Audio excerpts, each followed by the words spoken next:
Imagine you're a 14-year-old kid staring down the barrel of a gun held by an adult person trying to rob you. Panicked, you pull out a pocket knife and defend yourself, and the robber dies. At first, the DA's office clears the case, calling it self-defense, but 6 months later, with no explanation, you're charged with murder, and the DA is asking for your case to be transferred to adult status. Imagine the person who will ultimately save you isn't your lawyer, it isn't a judge, it's actually a whistleblower, a career prosecutor within the same DA's office who risked everything just to do the right thing for you. It sounds more like a fantasy novel than the American legal system, but it's not. Let's talk about it.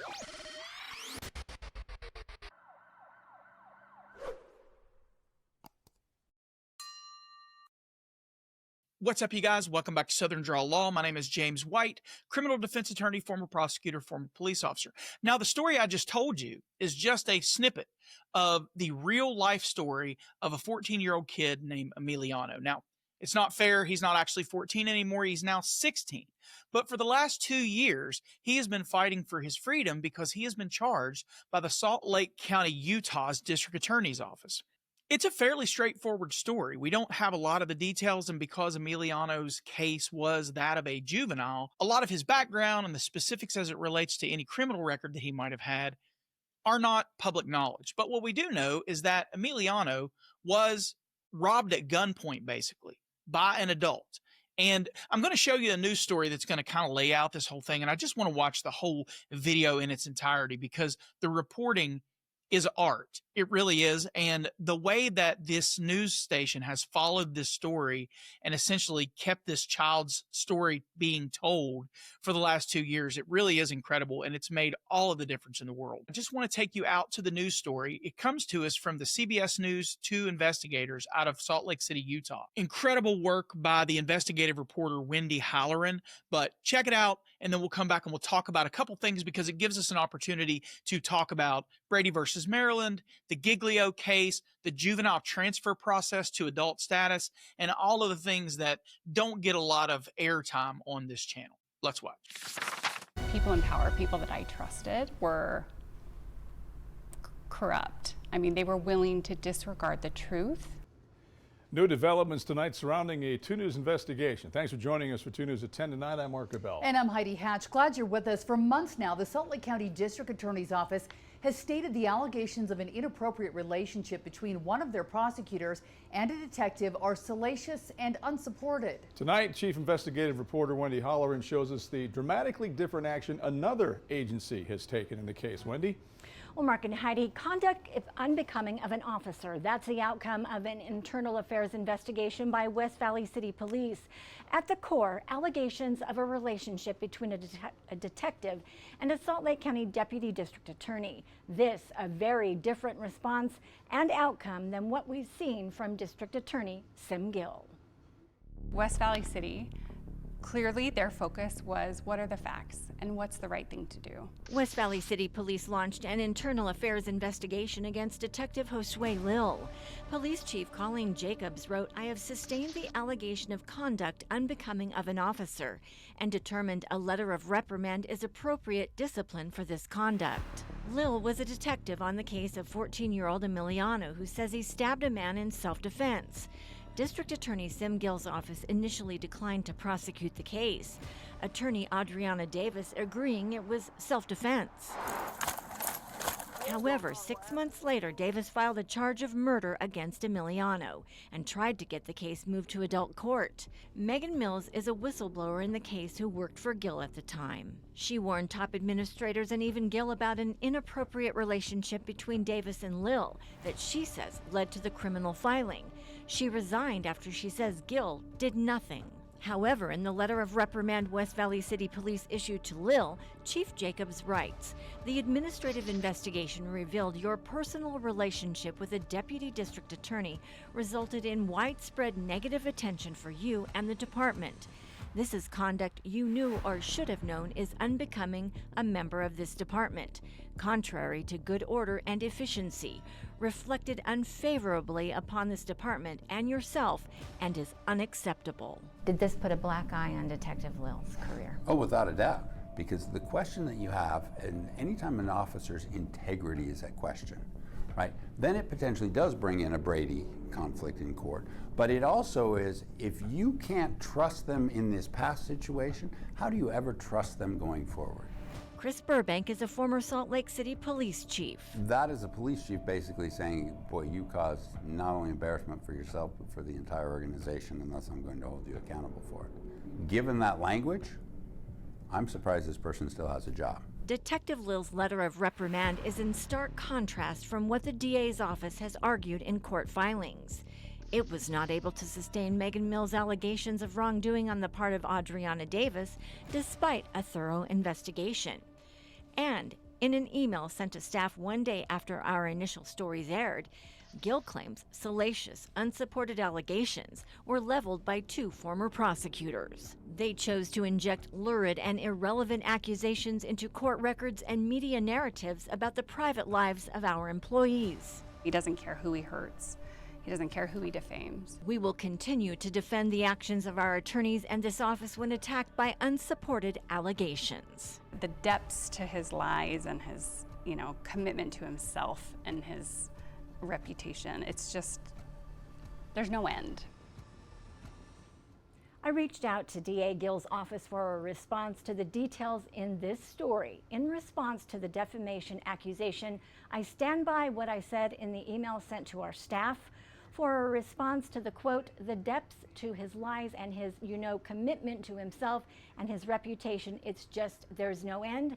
We have responded in legal filings to the issues. Nothing more needs to be said.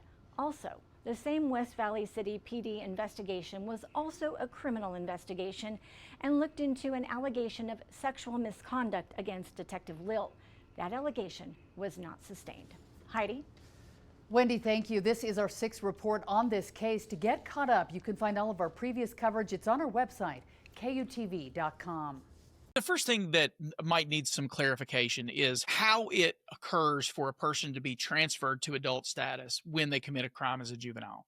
In Utah, like other states, whenever somebody commits a crime and they're under 18, the case generally originates in juvenile court. Now, I'm particularly familiar with Tennessee's process because I was a juvenile prosecutor. That was my primary function at the DA's office, in addition to dealing with law enforcement as a liaison and doing some training for firearms and defensive tactics and things like that. But one of the things that I did and that I really enjoyed was prosecuting juveniles. And not because I like to prosecute people, but simply because in Tennessee, like in most other states, there's a mandate that juveniles are to be treated and rehabilitated, not punished. And so it really allows you to sort of explore all the tools at your fingertips to try to help people not become adult offenders. And so I really did enjoy the juvenile system. But one of the great things about Tennessee's was that it took a pretty high bar for a case to be transferred out of juvenile court, especially for an offender aged 14. In juvenile court, it's referred to as delinquency instead of crime,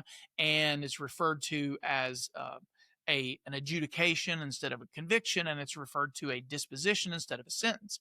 But essentially what happens is if you commit a crime as a juvenile, and it's a serious crime like homicide, you would be put before the court, charged with that homicide, and then the prosecutor has the opportunity to ask the court to look at your case and say, look, there's nothing available as tools in the juvenile court system to help this person based on what happened. Their only chance at rehabilitation is through the adult penal system. And so the prosecutor would say, let's transfer this case from the juvenile court to the adult circuit court or district court or whatever it is. Utah's system differs a little bit from Tennessee's, but the main mile markers are pretty much the same.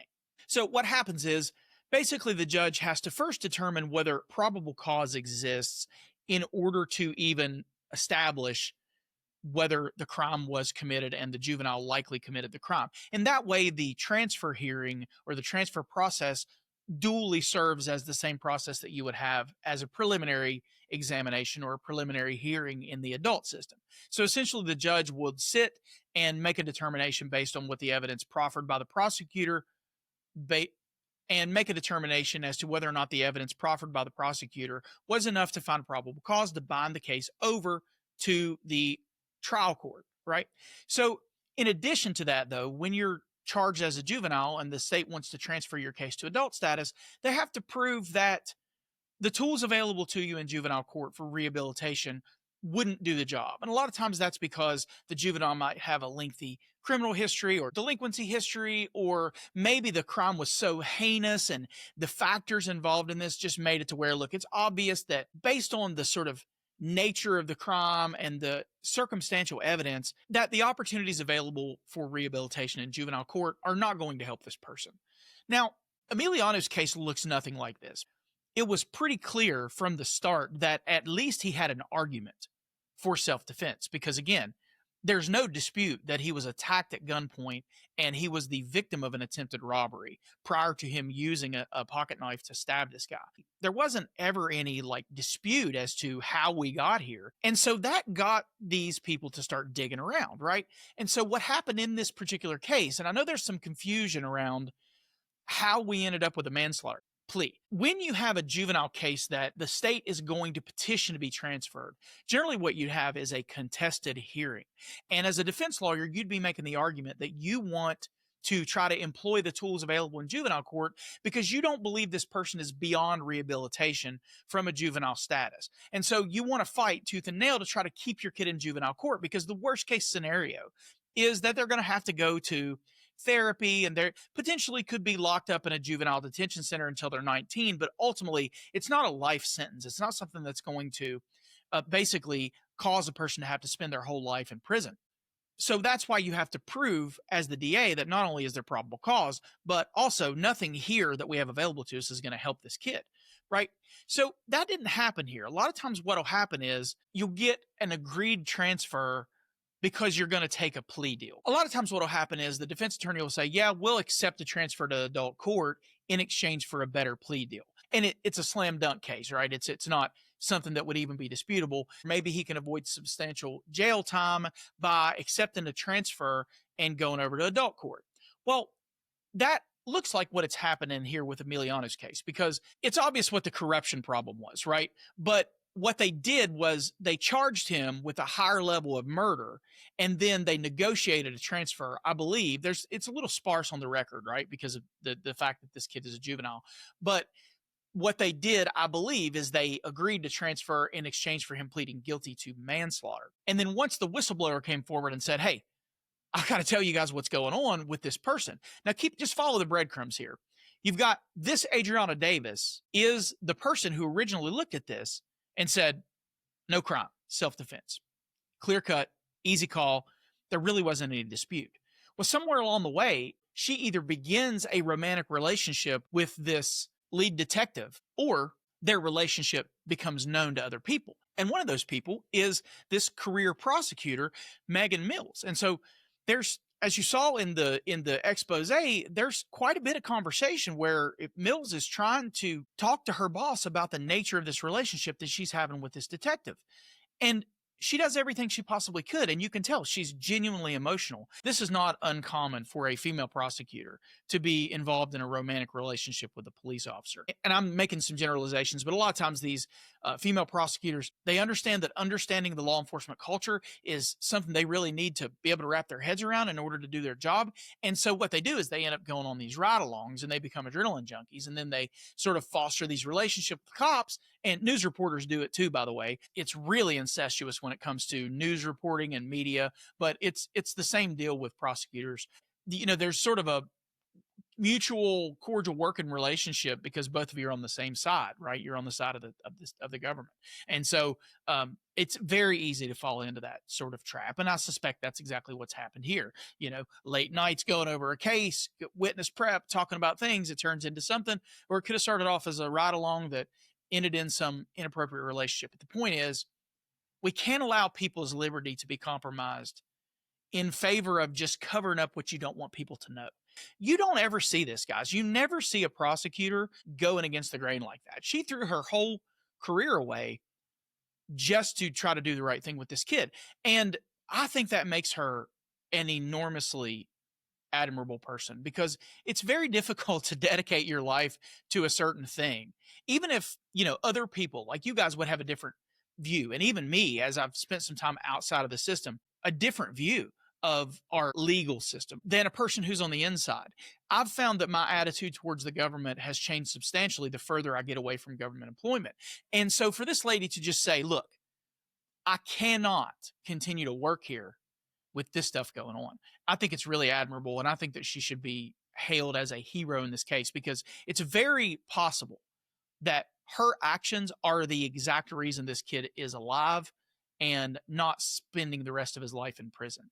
Even though I struggle to wonder, because remember, he had pled guilty to manslaughter, so it wasn't even going to be in front of a jury. They had managed to browbeat him into thinking that he was going to spend the rest of his life in prison, such that he was going to plead guilty to manslaughter just to avoid that and hopefully start his life later in his late 30s or early 40s, right? So the idea that this was going to bypass all judicial scrutiny and all scrutiny from the jury means that the stakes were so high that this Megan Mills was like, I just can't let it happen. And it is such a difficult thing to do. And I think she should be praised endlessly for her selfless actions in making sure that this kid saw something that looked like justice. So the case does have a happy ending, because after all this stuff came to light, the judge actually dismissed this case with prejudice, means it can't be filed again. So for that news story, we're going to go back out and check out Wendy Halloran's reporting for the new update about what actually happened and how this case ultimately resolved. And I believe that he'll be released. I believe the right thing will happen. I'm not going to stop until every single stone is unturned. A teenager claiming self-defense in a murder case is now free. Why it took over 2 years for the case to finally be dismissed. Live, streaming, and on the KUTV app. This is KUTV 2 News at 6. This is a significant step for you, and it's going to take you a while to process everything you've been through. Congratulations, Emiliano, and I wish you the best of luck. We start tonight with a monumental decision resulting in a teen boy free from prison and free from being prosecuted for murder. It is a 2 News exclusive. We first told you about this in a push alert on the 2 News mobile app earlier today. Thanks for joining us for 2 News at 6. I'm Mark Cabell. And I'm Heidi Hatch. Glad you're with us. The Salt Lake County District Attorney's Office charged then 14-year-old Emiliano with murder. In May, following a series of 2 News investigations, the Salt Lake County DA's office was disqualified from the case. Yeah, the judge assigned a special prosecutor to take over, and today the case was dismissed. Chief investigative reporter Wendy Halloran joins us in studio with the exclusive story tonight. Wendy? Well, Mark and Heidi, Emiliano is free from what his attorney and a whistleblower say is an awful injustice after a special prosecutor from the Utah Attorney General's office agreed Emiliano has a colorable self-defense claim that will likely be difficult for the Attorney General's office to disprove by clear and convincing evidence. Tonight, the case has been dismissed with prejudice, meaning it cannot be refiled. When I said, you can't prove murder, she said, I know, but it doesn't matter because the attorney doesn't know what he's doing. That was whistleblower Megan Mills earlier this year. She resigned from the Salt Lake County District Attorney's office after she says they covered up an inappropriate personal relationship between the prosecutor, Adrianna Davis, who charged Emiliano with murder, and West Valley City Police Detective Josue Llil that was never disclosed to Emiliano or his attorney. I want him to know that people are good, that this horrible thing happened to him, but there are a lot of good people out there that are rooting for him. Back in May, juvenile court judge David Johnson disqualified the Salt Lake County District Attorney's office, including the DA himself, Sim Gill, and removed them from the case. Criminal Deputy Attorney General Stuart Young was assigned as special prosecutor. There is not a reasonable likelihood of success to show by clear and convincing evidence that the minor's use of force was not justified. Young wrote that video shows a much older adult robbed Emiliano at gunpoint, threatened to shoot him. Video also corroborates Nusami Aela choked him and put him in a headlock. Based on the self-defense claim, the Attorney General's office joins in Emiliano's request to dismiss the murder charges in the interests of justice. We're grateful that the Attorney General's office has looked into this thoroughly. That they've evaluated all aspects, and I mean all aspects of this. The court finds that continued prosecution is not in the interest of justice or the welfare of the minor. So accordingly, this court will dismiss the petition, which has allegations 18, 19, and 20, and those are dismissed with prejudice. The DA's decision to charge Emiliano with murder is a direct contradiction of what Attorney General Derek Brown's office determined. Mr. Young, anything you'd like to add? No, Your Honor, thank you. Thank you. Mr. Evershed. No, we just appreciate that and appreciate how in the cases like these, the system can work. We are not allowed to show you Emiliano or his mom. I want you all to know he's starting college tomorrow, Wednesday. He has a job where he's working 20 hours a week. He has a wonderful mother, and he's 16 now. There's a lot of hope for Emiliano. It's been a real pleasure to represent him. DA Sim Gill declined an on-camera interview but sent a statement. We believe then and continue to believe now that this case is chargeable with the alleged murder. We screened this case with the input of seasoned homicide attorneys who prosecute more murder cases and address more self-defense justification hearings than any other office in the state. Each office exercises their prosecutorial discretion differently. Our decision was supported by our process, a process that the Attorney General's office recognized was unaffected by any improper influence or bias. So Wendy, you've been covering this case for about 6 months now. What else stood out from you from the AG's office on this? So Attorney General Young said that he had a difficult time getting any of the internal affairs investigation from the West Valley City Police Department on Detective Josue Llil.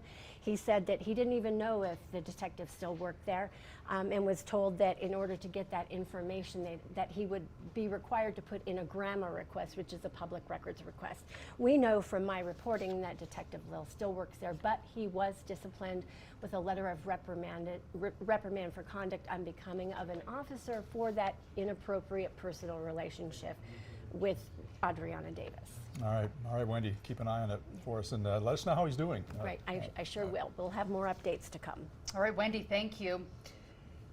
Well, switching gears right now, as we mentioned, we've been covering this case since the beginning. If you'd like to watch Wendy's past reporting, we do have those posted online for you.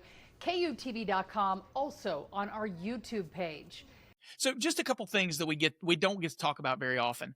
The case is Brady versus Maryland. You've heard it 100 times. People talk about the Brady list. It's really not appropriately titled the Brady list, and I'll go into that more in a little bit. But the essential sort of quick and dirty facts of the Brady case and why it's significant is the case was a Supreme Court case from 1963. John Brady was charged with murder in Maryland. Now, he admitted to helping with a robbery that ultimately led to the victim's death, but he said that his co-defendant had actually killed the victim. And the co-defendant had actually confessed to the murder, but the prosecutors hid that confession from the defense. They allowed this continued prosecution of Brady in spite of the fact that the co-defendant had basically corroborated Brady's story. And so this case went all the way up to the Supreme Court. The Supreme Court said, no, that violates due process. Prosecutors have a duty to turn over favorable evidence and exculpatory evidence to the accused and their attorneys if it has the potential to exculpate or prove innocence or affect the punishment of the potential defendant.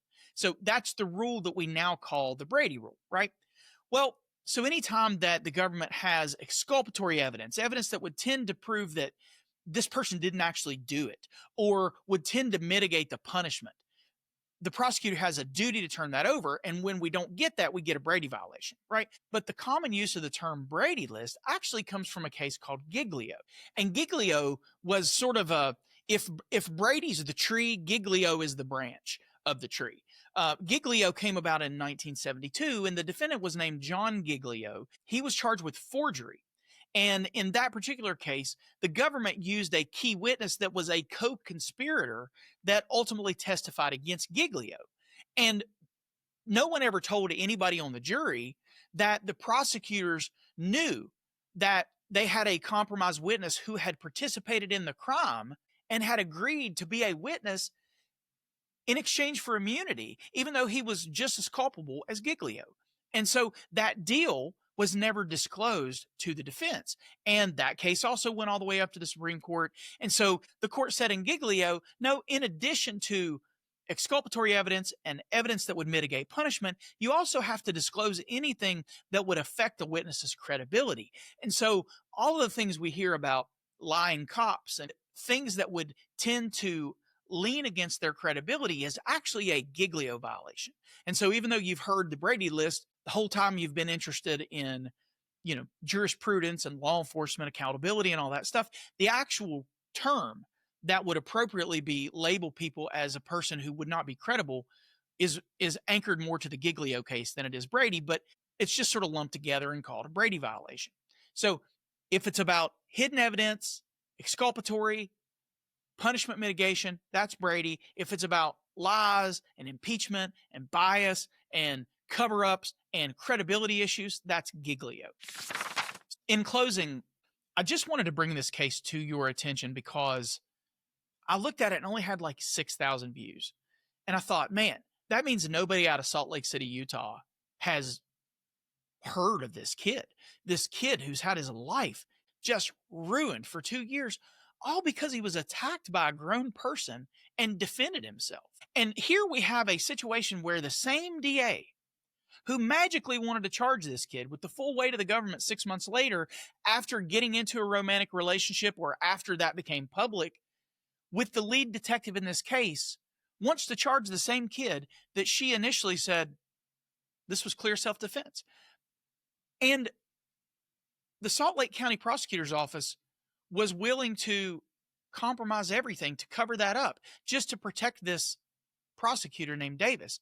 And if it wasn't for the bravery of Megan Mills, we would never know this. And I think it's very possible that this kid could be doing a lengthy prison sentence if it wasn't for this one lady willing to turn her life upside down over a kid that she'd probably never meet again, but understood that it was going to impact him in such a negative way that she couldn't live with it.